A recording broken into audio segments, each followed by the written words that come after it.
80వ స్వాతంత్ర్య దినోత్సవ వేడుకల్లో ప్రధాని నరేంద్ర మోదీ తన వస్త్రధారణతో మరోసారి ఆకట్టుకున్నారు. చారిత్రక ఎర్రకోటపై 13వసారి జాతీయ జెండాను ఆవిష్కరించిన మోదీ తెల్లటి కుర్తా, చాక్లెట్ బ్రౌన్ రంగు వెస్ట్తో పాటు ఎర్రటి తలపాగా ధరించారు. ఎర్రటి టై అండ్ డై తలపాగాతో కనిపించారు. రాజస్థానీ, గుజరాతీ సంస్కృతుల్లో ప్రసిద్ధి చెందిన ఈ తరహా టై అండ్ డై తలపాగా మోదీ లుక్కు ప్రత్యేక ఆకర్షణగా నిలిచింది. తలపాగాతో పాటు కాషాయం, తెలుపు, ఆకుపచ్చ రంగుల్లో 3 పాకెట్ స్క్వేర్స్ను ధరించి త్రివర్ణాన్ని ప్రతిబింబించేలా చేశారు. స్వాతంత్ర్య దినోత్సవ వేడుకల్లో మోదీ ధరించే తలపాగాలు ఇప్పటికే ఓ ప్రత్యేక సాంప్రదాయంగా మారాయి.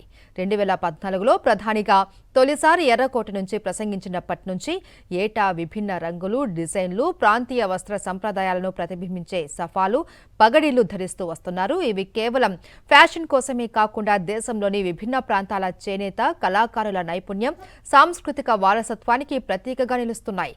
ఈసారి కూడా ఎర్రటి బాంధనీతో మరోసారి ఆకట్టుకున్నారు.